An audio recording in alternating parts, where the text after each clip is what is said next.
Hello friends, welcome to K Guru academy. இந்த video பதிவில் நம்ம பார்க்க போகிறது 6ஆம் வகுப்பு 3வது பருவத்தில் உள்ள முதல் யூனிட் தான் பார்க்க போகிறோம். ஓகேவா? ஸோ வந்து டிஎன்பிஎஸ்சி நியூ சிலபஸை பேஸ் பண்ணி இந்த யூனிட்டை எப்படி படிக்கணும், எப்படி கொஷின் கேட்பாங்க, என்ன டாப்பிக்லேருந்து எப்படி கொஷின் வரும், எல்லாத்தையும் நம்ம டீட்டெயிலாக பார்க்க போகிறோம். ஸோ வந்து வீடியோ பதிவை முழுமையாக பாருங்கள். ஓகேவா? அண்ட் ஃபர்ஸ்ட் டைம் நம்ம சேனலில் வீடியோ பார்க்குறீங்க அப்படின்னா கண்டிப்பாக சப்ஸ்கிரைப் பண்ணிக்கோங்க. அப்போ தான் சப்ஸ்கிரைப் பண்ணுறது மட்டும் இல்லை, அந்த பெல்லை கிளிக் பண்ணி ஆல் அப்படிங்கிறத கிளிக் பண்ணிக்கோங்க. அப்போ தான் நம்ம போடக்கூடிய எல்லா வீடியோஸோட நோட்டிஃபிகேஷன்ஸும் உங்களுக்கு மிஸ் ஆகாமல் வரும். ஓகேவா? அண்ட் இன்னொரு விஷயம் என்ன அப்படின்னா, நம்ம already 6th first term second term ரெண்டையும் ரொம்ப ப்ராப்பராக ஒவ்வொரு யூனிட்டாக எடுத்து நியூ சிலபஸை பேஸ் பண்ணி எப்படி படிக்கணும் அப்படிங்கிறதுக்கு வீடியோ கொடுத்துருக்கோம். சப்போஸ் நீங்கள் அதை பார்க்கல அப்படின்னா நான் டிஸ்கிரிப்ஷனில் அதுக்கான பிளேலிஸ்ட் லிங்க் தரேன், நீங்கள் செக் பண்ணி பாருங்கள். ஓகே. அண்ட் இன்னொரு விஷயம் என்னென்னா, ஒவ்வொரு யூனிட்டுக்கும் யூனிட் வைஸ் நம்ம லைவ் டெஸ்ட் வந்து ப்ரொவைட் பண்ணியிருக்கோம். ஓகேவா? அந்த லைவ் டெஸ்ட்டையும் நீங்கள் அட்டன் பண்ணுங்கள், உங்களுக்கு ரிவிஷனுக்கு யூஸ்ஃபுல்லாக இருக்கும். ஓகே, நம்ம இப்போ வீடியோக்குள்ளே போயிடலாம். இன்னும் இதில் ஒரு விஷயம் கவனிங்க, உங்கள்கிட்ட 6th தேர்ட் டேர்மோட புக்கு இருக்குது அப்படின்னா புக்கு கையில் எடுத்துக்கோங்க. நான் சொல்லக்கூடிய முக்கியமான பாயிண்ட்ஸ்லாம் அதில் அண்டர்லைன் பண்ணுங்கள். சப்போஸ் எங்கிட்ட புக்கு இல்லை அப்படின்றவங்க ஒன்றும் பிரச்சனை இல்லை, தனியாக ஒரு நோட்டு போட்டு அந்த லெசனோட நேமை போட்டு முக்கியமான பாயிண்ட்ஸ் எல்லாம் கலர் பென் வச்சு நோட் பண்ணிக்கிட்டே வாங்க. அதாவது கலர் பென் எதுக்கு சொல்கிறேன்னா, கலர் மாற்றி மாற்றி உங்களுக்கு யூஸ் பண்ணும்போது கொஞ்சம் நல்லா இருக்கும் இல்லையா பார்க்குறதுக்கு, அதுக்கு நீட்டாக இருக்கும். ஸோ ஒரே பேனாலாம் நீங்கள் கச்சாமச்சாலும் எழுதி வைக்காதீங்க, நீங்கள் அதை அடிக்கடி எடுத்து படிக்கணும். அதுக்கு தகுந்த மாதிரி அதை ப்ரிப்பேர் பண்ணிக்கோங்க. ஓகே சரி, இந்த யூனிட்ல நம்ம என்னென்ன பார்க்க போகிறோம் அப்படின்னா, பாரதம் அன்றைய நாற்றங்கால், தமிழ்நாட்டில் காந்தி, வேலு நாச்சியார். ஸோ அடுத்தது இலக்கணம் இருக்குது, 4 வகை சொற்கள். நம்ம எல்லாத்துலேயுமே என்ன பண்ணுறோம், லெசன் தனியாக இலக்கணம் தனியாக தான் பார்த்துட்ருக்கோம் இல்லையா? அதே மாதிரி இதில் 4 வகை சொற்களை நம்ம தனி வீடியோவில் பார்க்கலாம். இந்த வீடியோ பதிவில் இந்த 3 லெசனையும் பார்க்கலாம். ஓகேவா? ஓகே, ஃபர்ஸ்ட் நம்ம பார்க்க போகிறது வந்து புதுமைகள் செய்யும் தேசம் இது. இந்த யூனிட்ல பாரதம் அன்றைய நாற்றங்கால் இதை தான் பார்க்க போகிறோம். ஸோ இந்த யூனிட்ல நமக்கு இது ரொம்ப ரொம்ப முக்கியமான ஒரு பாடம். என்ன அப்படின்னா, இந்த பாடலோட வரிகள் வந்து தாராபாரதி அவர்கள் எழுதியிருப்பாங்க. ஸோ தாராபாரதி நமக்கு ரொம்ப முக்கியமான நபர், அதனால இந்த பாடல் வரிகள்லாம் ரொம்ப ரொம்ப முக்கியமானது. ஓகேவா? நமது நாடு வளம் பொருந்தியது, இங்கு இயற்கை வளங்கள் மட்டுமின்றி இலக்கிய வளங்களும் மிகுந்துள்ளன. வேற்றுமையில் ஒற்றுமையை கொண்டது நமது நாடு, இமயம் முதல் குமரி வரை. இமயம்னா என்ன? இமயமலை முதல், குமரினா கன்னியாகுமரி வரை வாழக்கூடிய இந்தியர்கள் அனைவரும் உணவு, உடை, மொழி, நாகரிகம் ஆகியவற்றால் வேறுபட்டு இருந்தாலும் உணர்வால் ஒன்றுபட்டவர்கள் தான். தேசிய ஒருமைப்பாட்டை போற்றக்கூடிய ஒரு பாடல் தான் நமக்கு கொடுத்துருக்காங்க. ஸோ இப்போ இது எதுக்காக ரீட் பண்ண அப்படின்னு ஒரு கொஸ்டின் வரலாம் இல்லையா? நமக்கு டிஎன்பிஎஸ்சி சிலபஸை பொறுத்த வரைக்கும் கொஷின்ஸ் எந்த மாதிரி கேட்பாங்க, ஒன்று சொற்களை ஒருங்குபடுத்தி சொற்றொடராக்குக, கோடிட்ட இடத்தை நிரப்புக, பொருந்தாத சொல், பொருத்தமற்ற இணை, இப்படிலாம் நிறைய கேட்குறாங்க இல்லையா?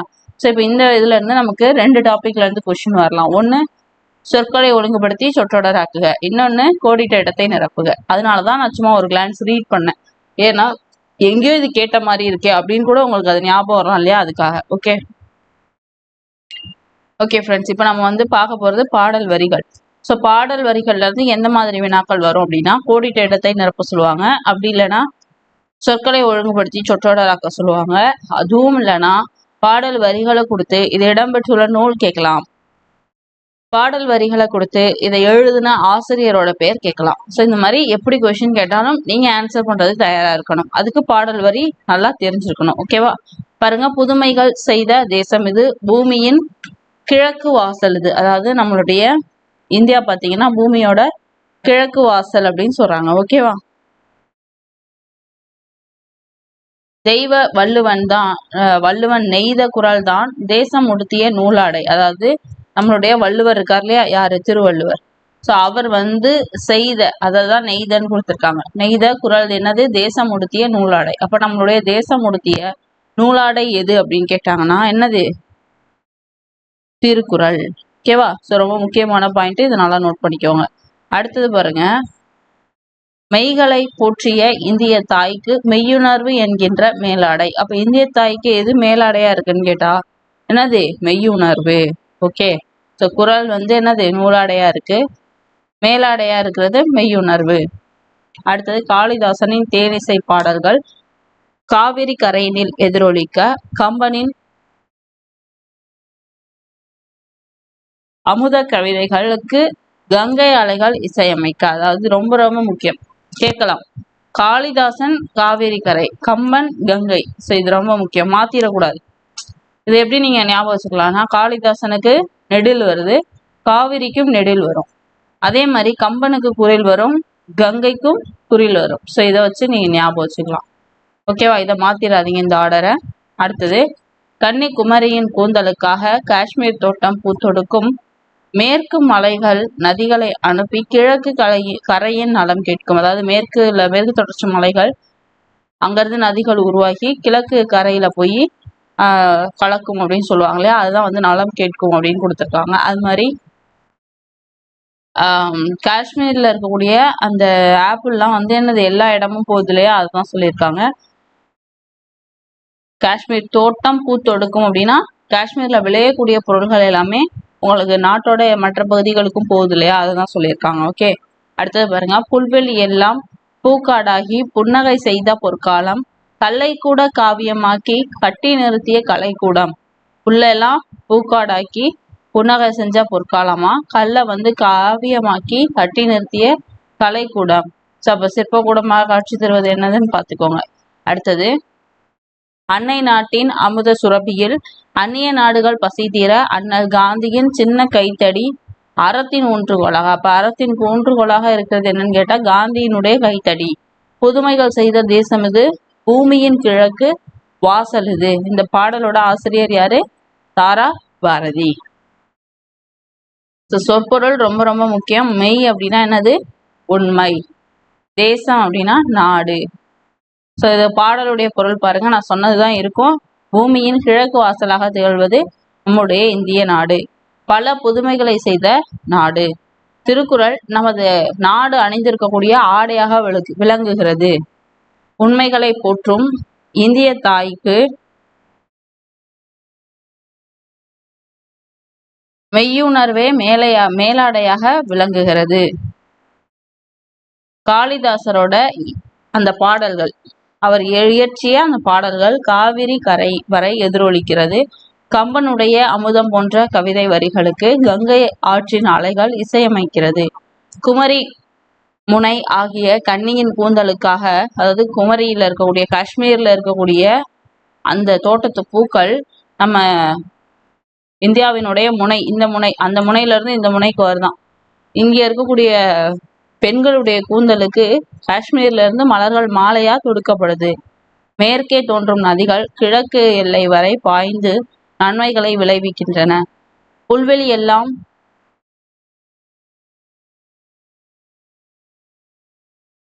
பூக்கள் மலர்ந்து பொற்காலமாக புன்னகை புரிகின்றன. கல்லில் செதுக்கிய சிற்பங்கள் யாவும் காவிய கூடமாக காட்சி தருகின்றன.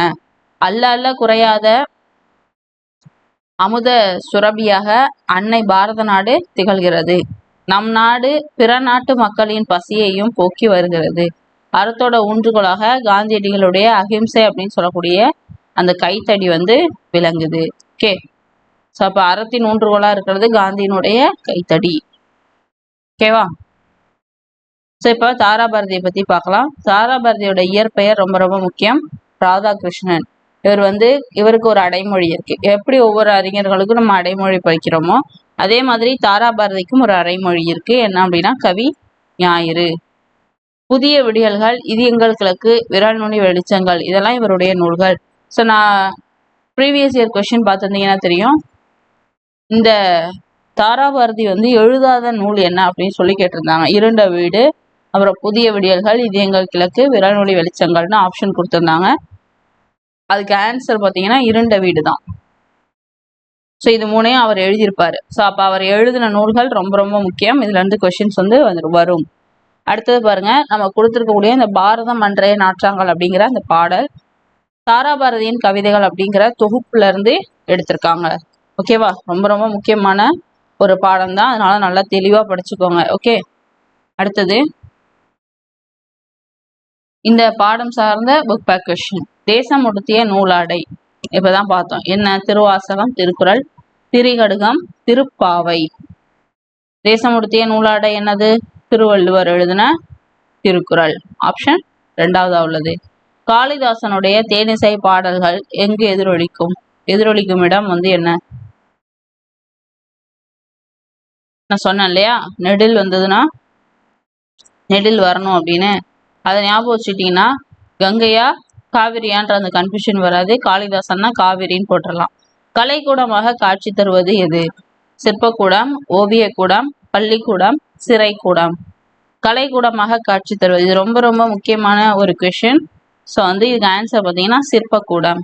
நூலாடை என்னும் சொல்லை பிரித்து எழுத கிடைப்பது நூல் பிளஸ் ஆடை. எதிர் ஒலிக்க அப்படிங்கிறத சேர்த்து எழுத கிடைக்கும் சொல் என்ன அப்படின்னா எதிரொலிக்க அப்படின்னு வரும். இரும் ஓவும் சேர்ந்து என்னவாயிடும்? ரோவா வந்துடும். ஓகே, அடுத்தது என்ன கொடுத்துருக்காங்க அப்படின்னா எதுகை மோனை கொடுத்துருக்காங்க. ஸோ எதுகை அப்படின்னும் பொழுது என்னது? ஒரு செய்யுள்ள இரண்டாம் எழுத்து ஒன்றி வரக்கூடியது. மோனை அப்படின்னா முதல் எழுத்து ஒன்றி வரக்கூடியது. ஸோ இப்போ நீங்கள் அந்த பாடல் வரிகளை எடுத்து வச்சுட்டு முதல் எழுத்து எங்கே ஒன்றியும் இருக்கு, இரண்டாம் எழுத்து எங்கே ஒன்றியும் இருக்கு அப்படிங்கிறத பார்த்து எதுகை மோனையை எழுதிடலாம். ஓகேவா?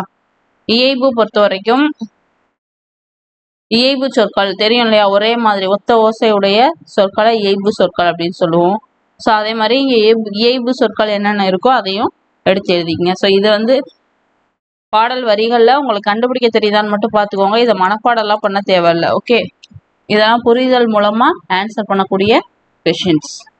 ஓகே ஃப்ரெண்ட்ஸ், இப்போ நம்ம பார்க்க போகிறது பார்த்தீங்கன்னா தமிழ்நாட்டில் காந்தி. ஸோ தமிழ்நாட்டில் காந்தி அப்படின்னும் பொழுது நம்மளுடைய காந்தியடிகள் தமிழ்நாட்டுக்கு எத்தனை தடவை வந்திருக்காரு, எந்தெந்த வருஷங்கள்ல வந்திருக்காரு, வரும்பொழுதெல்லாம் என்னென்ன விஷயங்களை பண்ணியிருக்காரு, ஸோ எதுக்காக வந்திருக்காரு, எந்த இடத்துக்கு வந்திருக்காரு, இப்படி நிறைய விஷயங்களை நம்ம பார்க்க போறோம். ஓகேவா? அதனாலதான் தமிழ்நாட்டில் காந்தி அப்படின்னு சொல்லி இந்த தலைப்பு கொடுத்துருக்காங்க. ஓகே, இந்த பாடம் முக்கியமான பாடம் தான். ஸோ முக்கியமான பாயிண்ட்ஸ் எல்லாத்தையும் நல்லா நோட் பண்ணிக்கோங்க. ஓகேவா? ஃபர்ஸ்ட் பாருங்க, காந்தியடிகள் இந்திய விடுதலைக்கு பாடுபட்டவர் என்பதை நாடு நன்கு அறியும். நாட்டுக்கு தெரிஞ்ச விஷயம் தான் இல்லையா? தெரியாத விஷயத்த ஒன்றும் அவங்க சொல்லலை. ஏன் அப்புறம் அதை படிக்கிறோம் அப்படின்னா, நான் முன்னாடியே சொல்லியிருக்கேன், சொற்களை ஒழுங்குபடுத்தி சொற்றொடராக்குகள்ல எதை வேணாலும் கேட்கலாம். ஸோ அதுக்கு நம்ம தயாரா இருக்கணும். அப்படின்னும் பொழுது நம்ம பாடத்துல இருக்கக்கூடிய அந்த வரிகளை படிச்சுதான் ஆகணும். ஓகே, ஸோ பாருங்க, பெண்கள் முன்னேற்றம், சமுதாய மறுமலர்ச்சி, தீண்டாமை ஒழிப்பு முதலியனவற்றிற்காகவும் அவர் பாடுபட்டார்.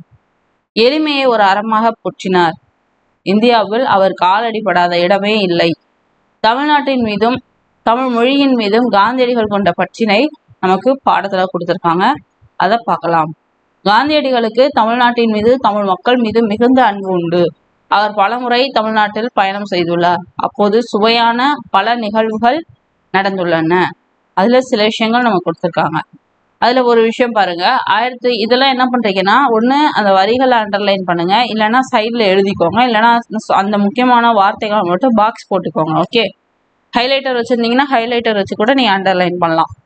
புக் இல்லாதவங்க அந்த பாயிண்ட்ஸ் எல்லாம் உங்களுக்கு புரியுற மாதிரி நோட்ல எழுதிக்கோங்க. ஓகே, ஸோ ஃபர்ஸ்ட் ஈவெண்ட் பாருங்க, 1919 இந்த வருஷத்துல பிப்ரவரி மந்த். ஓகேவா? பிப்ரவரி மந்த்ல காந்தியடிகள் எங்க வர்றாருன்னா சென்னைக்கு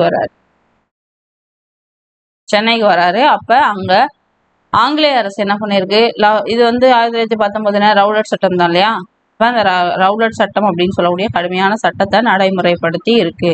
ரவுலட் சட்டம்னா என்ன சொல்லுங்க? ரவுலட் சட்டம்னா என்ன? அதாவது எந்த ஒரு விசாரணையுமின்றி ஆண் பெண் வேறுபாடு இல்லாம யார வேணாலும் எப்ப வேணாலும் சிறையில் அடிக்கலாம். சிறையில் அடைக்கக்கூடிய அப்படி ஒரு சட்டம் தான் இந்த ரவுலட் சட்டம். இதை எதிர்த்துதான் காந்தியடிகள் அந்த போராட்டத்தை முன்வைக்கிறாரு. இந்த சட்டத்தை அவர் நிறைய எதிர்த்தாரு. பிளஸ் இந்த சட்டத்தை விமர்சிச்சு சில விஷயங்களும் சொல்லியிருப்பாரு. அது எல்லாத்தையும் நம்ம பிரீஃபா நம்மள பார்க்கலாம். இங்க நம்ம பார்க்கறது வந்து தமிழ்ல இந்த லெசன்ல என்ன கொடுத்துருக்காங்களோ அதை மட்டும் பார்ப்போம். ஓகேவா?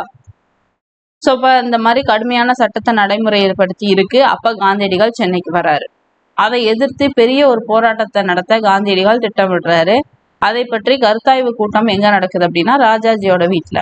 ஸோ இது கேட்பாங்க, யாருடைய வீட்டில் கூட்டம் நடந்தது அப்படின்னா ராஜாஜி வீட்டுல. காந்தியடிகள் அங்கு ஒரு மெத்தையில அமர்ந்திருக்கார். அவருக்கு பக்கத்துல ராஜாஜியும் மற்ற தலைவர்களும் இருக்காங்க. அப்ப அங்க ஒரு ஹீரோ என்ட்ரி ஆகிறார். யார் அப்படின்னா பாரதியார். அப்பொழுது அங்கு வந்த பாரதியார் விரைந்து சென்று, அவர் வேகமா சட சட சட சட சடன்னு வராரு. வந்து காந்தியடிகள் பக்கத்துல நின்று உட்கார்றாரு, நிக்கல, காந்தியடிகள் பக்கத்துல போய் உட்காந்துட்டார். உட்கார்ந்து, திரு காந்தி அவர்களே, நான் இன்று மாலை ஒரு பொதுக்கூட்டத்திற்கு ஏற்பாடு செய்துள்ளேன், அதற்கு தாங்கள் தலைமை தாங்க முடியுமா என்று கேட்டார். அவர் ஒரு கூட்டம் ஏற்பாடு செஞ்சிருக்காராம், அதுக்கு தலைமை தாங்க முடியுமான்னு காந்தியை கேட்கிறார். அது காந்தி ரிப்ளை பண்றாரு, இன்று எனக்கு வேறு பணி இருக்கிறது, உங்கள் பொதுக்கூட்டத்தை நாளை நடத்த முடியுமா என்று காந்தியடிகள். அப்ப இந்த பாருங்க, அவர் என்ன கேட்கிறாரு, இவர் என்ன சொல்றாரு, இதுல எங்க கொட்டேஷன் இருக்கு, எங்க கொஸ்டின் மார்க் இருக்கு, எங்க கமா இருக்குன்னு பார்க்கணும். ஏன், நமக்கு நிறுத்தற்குரிய சிலபஸ்ல இருக்கு, அதனால பார்க்கணும். ஓகேவா? அப்ப அதுக்கு பாரதியார் ரிப்ளை பண்றாரு, என்ன சொல்றாரு பாருங்க, அது முடியாது, திட்டமிட்டபடி கூட்டம் நடக்கும், தாங்கள் தொடங்க போகும் இயக்கத்திற்கு என் வாழ்த்துக்கள் என்று கூறி பாரதியார் நான் போய் வருகிறேன் என்று கூறி எழுந்து சென்று விட்டார். ஸோ பாரதியார் எதுக்காகவும் யாருக்காகவும் அந்த கூட்டம் தடைபடாது, எல்லாம் திட்டமிட்டபடி நடக்கும், உங்களுடைய திட்டத்துக்கு என்ன வாழ்த்து அப்படின்ட்டு போயிட்டே வந்துட்டார். ஸோ அவர் போனதுக்கு அப்புறம் காந்தியடிகள் கேட்கிறாரு, இவர் யார் என்று காந்தியடிகள் வியப்புடன் கேட்டார். இவர் எங்கள் தமிழ்நாட்டு கவிஞர் என்றார் ராஜாஜி. அப்ப ராஜாஜி தான் என்ன சொல்லியிருப்பாரு, தமிழ்நாட்டு கவின்னு சொல்லியிருப்பாரு. அப்படியா, இவரை பத்திரமாக பாதுகாக்க வேண்டும் அப்படின்னு சொல்லி யார் சொல்றார், காந்தியடிகள் சொல்றார். இந்த நிகழ்ச்சியின் மூலம் பாரதியார் பற்றிய காந்தியடிகளோட மதிப்பீடு என்ன அப்படிங்கிறத நம்ம தெரிஞ்சுக்கலாம். ஸோ பாருங்க, எதை யார் சொன்னா, யார் வீட்டுல கூட்டம் நடந்தது, இதெல்லாம் பார்த்துக்குவாங்க. ஓகேவா? அடுத்தது 1921ஆம் ஆண்டு செப்டம்பர் மாதம் காந்தியடிகள் தமிழ்நாட்டுக்கு வர்றாரு. ஃபர்ஸ்ட் 1919 பிப்ரவரி மந்த், இப்போ 1921 செப்டம்பர் மந்த். ஓகேவா? அது சென்னை, இங்க மதுரைக்கு போறாரு. அந்த வர டைம் இங்க அவர் மதுரைக்கு போறாரு. பெரும்பாலான மக்கள் இடுப்புல ஒரு துண்டு மட்டுமே அணிஞ்சிருக்காங்க, அதை பாக்குறாரு. அப்ப காந்தியடிகள் நீளம் போன வேட்டி, மேல் சட்டை, பெரிய தலைப்பாகை அணிவதை வழக்கமாக கொண்டிருந்தார். பெரும்பாலான இந்தியர்கள் போதிய உடைகள் இல்லாமல் இருக்கிறார்கள், நான் மட்டும் இவ்வளவு துணிகளை அணிவதா அப்படின்னு சொல்லி அவர் சிந்திக்கிறாரு. அன்று முதல் வேட்டியும் துண்டும் மட்டுமே அணிய தொடங்குறார். அவரது தோற்றத்தில் மிகப்பெரிய மாற்றத்தை ஏற்படுத்திய பெருமை நம்மளுடைய தமிழ்நாட்டுக்கு தான் இருக்கு. அந்த கோலத்திலேயே தம் வாழ்நாள் முழுவதும் இருக்கார். உலகம் போற்றிய எளிமை திருக்கோலம் என்னது, இந்த எளிமையான உருவம், தோற்றம், மேக்கப் அப்படின்னு கூட சொல்லலாம். இதுவும் ஒரு விதமான ஒப்பனை. ஆனா என்ன, எளிமையான ஒரு இதுக்கு அவர் மாறுறார். அடுத்தது அவர் எங்க வர்றாரு பாருங்க, காந்தியடிகள் ஒரு முறை காரைக்குடியை சுற்றியுள்ள ஊர்களில் சுற்றுப்பயணம் செய்கிறார். அப்போது கானாடுகாத்தான் என்னும் ஊரில் அன்பர்னா அவருடைய நண்பர் ஒருவர் வீட்டுல தங்கி இருக்கார். அந்த வீடு மிகவும்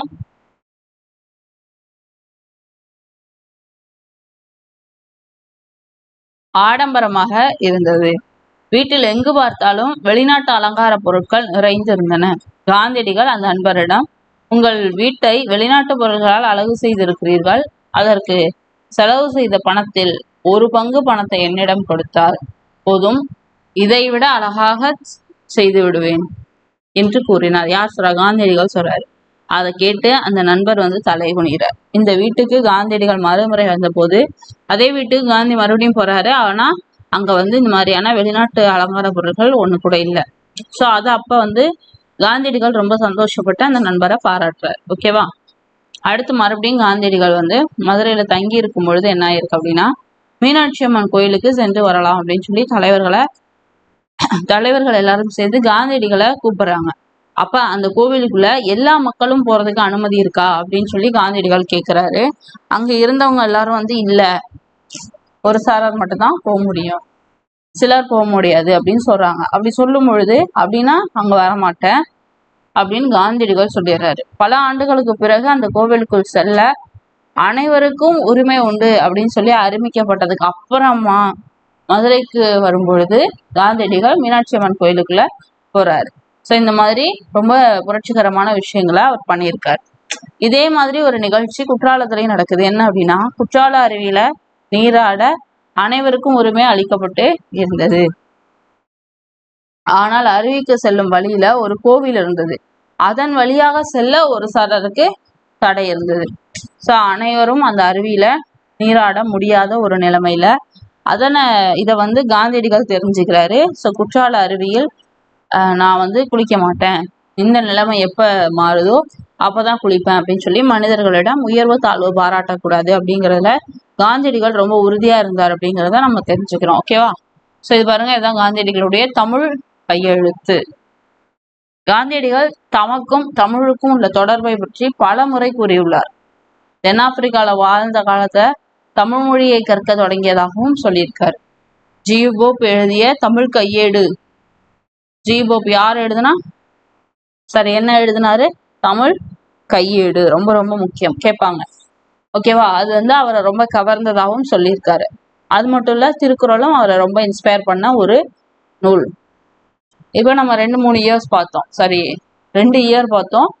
இப்போ அதே மாதிரி இன்னும் சில இடங்களுக்கு போனாரு, என்னென்ன விஷயங்கள் நடந்ததுன்னு பார்த்தோம். அதே மாதிரி அடுத்தது பாருங்க, 1937 வருஷத்துல சென்னையில ஒரு இலக்கிய மாநாடு நடக்குது. கேட்பாங்க, சென்னையில இலக்கிய மாநாடு நடந்தது எந்த வருஷம்னு? 1937. ஓகேவா? நடக்குது. அம்மாநாட்டிற்கு காந்தியடிகள் தலைமை வகிக்கிறார். உவேசா வரவேற்பு குழு தலைவராக இருக்கார். உவே சாமிநாதனின் உரையை கேட்ட காந்தியடிகள் மகிழ்ந்தார். இந்த பெரியவரின் அடிநிழலில் இருந்து தமிழ் கற்க வேண்டும் என்னும் ஆவல் உண்டாகிறது அப்படின்னு சொல்லி காந்தியடிகள் சொல்றாரு. யாரை பார்த்து சொல்றா, யார் சொல்றாங்கிறது ரொம்ப முக்கியம். உவேசாவை பார்த்து காந்தியடிகள் சொல்லியிருக்காரு. ஏன்னா உவேசா தான் தமிழ் புலமை வாய்ந்த ஒரு நபர். இது கேட்பாங்க, பார்த்துக்கோங்க. இந்த நிகழ்வு மூலமா ஏற்றத்தாழ்வற்ற சமுதாயம் மலர வேண்டும் அப்படிங்கிற காந்தியடிகளோட உள்ள உறுதியை நம்ம தெரிஞ்சுக்கிறோம். மேலும் அவர் தமிழ் மொழியின் மீது கொண்ட பற்றையும் நம்மளால தெரிஞ்சுக்க முடியுது. ஓகே, ஸோ இப்போ இது சார்ந்த பள்ளி புக் பேக் கொஸ்டின்ஸ் இருக்கும் இல்லையா, அதை பார்க்கலாம். காந்தியடிகளிடம் உடை அணிவதில் மாற்றத்தை ஏற்படுத்திய ஊர் எது? கோவை, மதுரை, தஞ்சாவூர், சிதம்பரம். மதுரை தான். அடுத்தது, காந்தியடிகள் டேஷ் அடிநிழலில் தமிழ் கற்க வேண்டும் என்று விரும்பினார். சொன்னோம் இல்லையா, நாமக்கல் கவிஞர் பாரதிதாசன், பாரதியார், உவே-சா. அடுத்தது, இலக்கிய மாநாடு எங்க நடந்தது? சென்னையில நடந்தது. தமிழ்நாட்டு கவிஞர் யாரு? பாரதியார். குற்றால அருவி எங்க இருக்கு? குற்றால அருவி, குற்றாலம் வந்து குற்றாலத்துல இருக்கிறது அருவி. தமிழ் கையேடு எழுதுனது ஜியூபோப். ஓகேவா? ஸோ இந்த மாதிரி பொறுத்துக்கும் ஆன்சர் தெரியணும். ஸோ இங்க பாருங்க, சொற்றொடரில் அமைத்து எழுதுக. இது நமக்கு சிலபஸ்ல இல்லை, ஸோ அதை பார்க்க வேண்டாம்.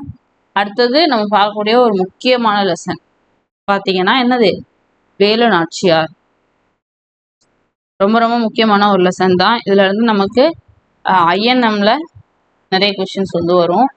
ஸோ இப்போ நீங்கள் வந்து ஒரு கல்ல 2 மாங்காங்கிற கான்செப்டில் இங்கே வந்து ஜிகே லெசனையும் படிக்க போகிறீங்க, ப்ளஸ் தமிழில் இருந்தும் லெசன் வந்து படிக்க போகிறீங்க. ஸோ இந்த ஒரு லெசனை நீங்கள் படிச்சிட்டிங்கன்னா மோஸ்ட்லி 2ஐயும் படித்த மாதிரி தான். பட் ஆனால் இதை தாண்டி இன்னும் சில கொஷின் ஜிகேல இருக்கும், அதை நீங்கள் அங்கே படிச்சுக்கலாம்.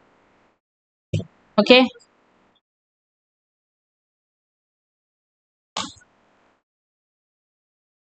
ஸோ அப்படியே அந்த பாயிண்ட்ஸ் எல்லாத்தையும் ரிவிஷன் பண்ணுங்க. வந்துடுறேன், ஒரே ஒரு நிமிஷம்.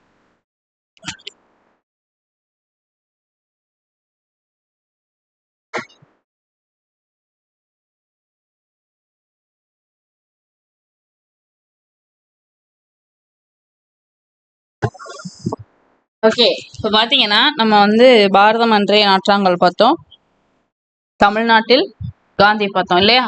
ஸோ இப்போ அடுத்து நம்ம பார்க்க போகிற முக்கியமான லெசன் வந்து வேலு நாச்சியார். வணிகம் செய்ய வந்த ஆங்கிலேயர்கள் சிறிது சிறிதாக நமது நாட்டை கைப்பற்றி கொண்டனர். அவர்களை எதிர்த்து வீர போர் புரிந்தவர்கள் நிறைய பேரு. அவர்களுள் வெற்றி பெற்றவர்கள் சிலர்தான். வீரமும் அதனால் விளையும் வெற்றியும் போருக்கு முக்கியமானவை. சூழ்நிலைக்கு ஏற்ப செயல்பட்டு வெறும் வெற்றிதான் சிறந்தது. விடுதலை போர்ல ஆண்களுக்கு நிகராக செயல்பட்டு வெற்றி வாகை சூடிய பெண்கள்ல ஒருத்தரை பத்தி தான் நம்ம பார்க்க போறோம். ஸோ ரொம்ப ரொம்ப முக்கியமான நபர். இவர் வந்து ராமநாதபுரம் இருக்குல்லையா, அந்த மாவட்டம் ராமநாதபுரத்தை ஆட்சி செய்த செல்லமுத்து மன்னரோட ஒரே மகள் தான் யாரு? வேலு நாச்சியார். தாய்மொழியாகிய தமிழ் மட்டும் இல்ல, ஆங்கிலம், பிரெஞ்சு, உருது இந்த மொழிகளும் இவங்களுக்கு தெரியும். சிலம்பம், குதிரையேற்றம், வாட்போர், வில்போர் இது எல்லாத்தையும் முறையாக கற்றுக்கொண்டார். சிவகங்கை மன்னர், ஏன்னா ராமநாதபுரம் பக்கத்துல தான் இருக்கு சிவகங்கை. அந்த சிவகங்கை மன்னர் முத்துவடுகநாதர் இருக்கார் இல்லையா, அவரை மேரேஜ் பண்ணிக்கிறாங்க. மணந்து மகிழ்ச்சியோடு வாழ்ந்து வந்தார். ஸோ இந்த முத்துவடுகநாதருக்கும் ஆங்கிலேயர்களுக்கும் எங்க போர் நடக்கும் அப்படின்னா காளையார் கோவில்ல நடக்கும். ஓகேவா? அந்த காளையார் கோவிலில் நடைபெற்ற போர்ல முத்துவடுகநாதர் ஆங்கிலேயரால் நயவஞ்சகமாக கொல்லப்படுறார். ஸோ வேலு நாச்சியார் ஆங்கிலேயரை வென்று சிவகங்கையை மீட்கணும் அப்படின்னு உறுதி எடுத்துக்கிறாங்க.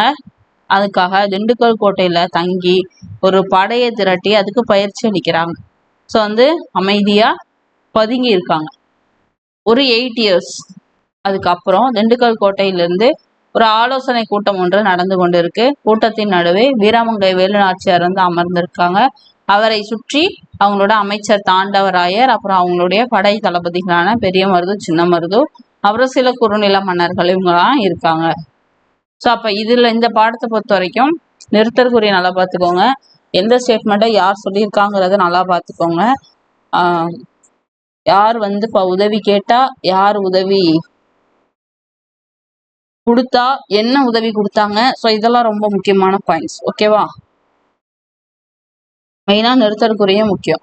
இப்போ பாருங்க, டபுள் கொட்டேஷன்லாம் கொடுத்துருக்காங்க இல்லையா, அதனால சொல்கிறேன்.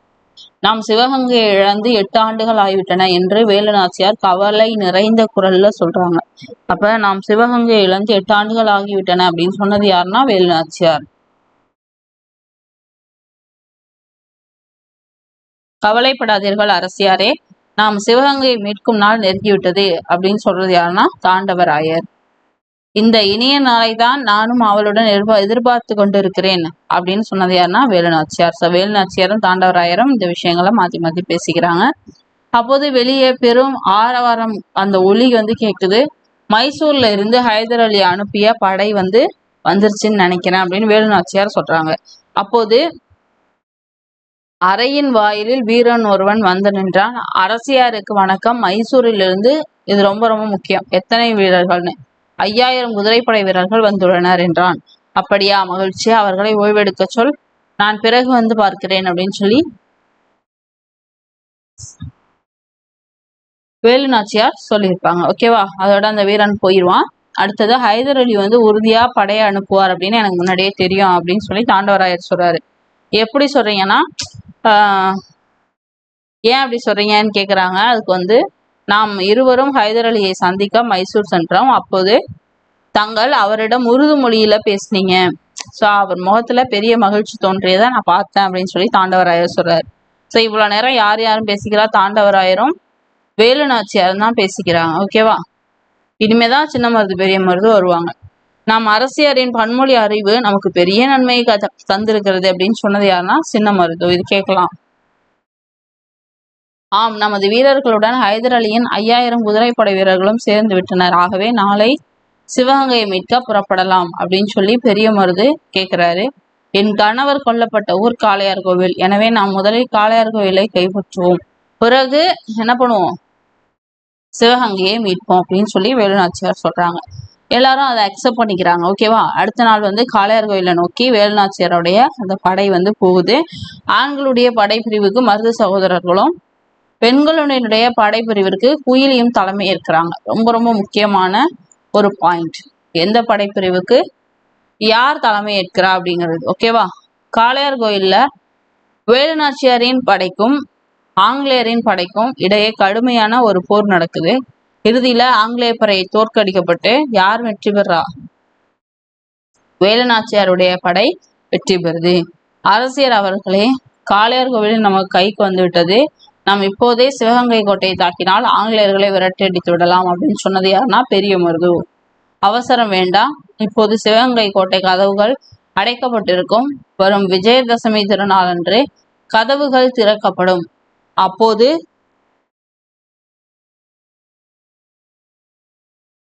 நமது படைகள் உள்ளே நுழையலாம் அப்படின்னு சொல்லி வேலுநாச்சியார் சொல்றாங்க.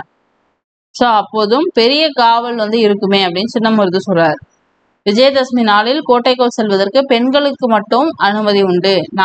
நமது பெண்கள் படைப்பிரிவினர் கூடைகளில் பூக்கள், பழங்கள் ஆகியவற்றுடன் ஆயுதங்களை மறைத்து கொண்டு கோட்டைக்குள் செல்லட்டும். உள்ளே அவர்கள் தாக்குதலை தொடங்கியதும் நமது ஆண் படைப்பிரிவினரும் கோட்டைக்குள்ளே நுழைந்து தாக்கட்டும், ஆங்கிலேயரை விரட்டி அடித்து விடலாம் அப்படின்னு சொல்லி வேலுநாச்சியார் ஐடியா பண்றாங்க. அப்படியே செய்யலாம் அரசியாரே. இன்னும் ஒரு செய்தி, தங்களை காட்டி கொடுக்குற மாதிரி உடையாள் அப்படிங்கிற அந்த ஒரு பெண்ணை வந்து ஆங்கிலேயர்கள் வற்புறுத்தினாங்களாம். ஆனா அவங்க மறுத்துட்டதுனால அந்த பொண்ணை வந்து கொன்னுட்டாங்களாம் அப்படின்னு சொல்லி அந்த நடந்த விஷயங்களை சொல்றாங்க. அவருக்கு நம்ம உரிய முறையில சிறப்பு செய்யணும் அப்படின்னு சொல்லி தாண்டவராயர் சொல்றாரு. இந்த லெசனை பொறுத்த வரைக்கும் ரொம்ப முக்கியமானது என்னன்னா, எந்த ஸ்டேட்மெண்ட்டை யார் சொல்றா அப்படிங்கிறத நல்லா பார்த்துக்கோங்க. ஓகே. அவருக்கு ஒரு நடுக்கல் நடுவதற்கு ஏற்பாடு செய்யுங்கள் அமைச்சரே, அவரது பெருமையை எல்லாரும் அறிந்து கொள்ளட்டும் அப்படின்னு சொல்லி வேலுநாச்சியார் சொல்றாங்க. அப்படியே செய்வோம் என்றார் அமைச்சர். ஸோ இதுக்கு பார்த்தீங்களா நடுக்கல், இதுதான் அந்த நடுக்கல்.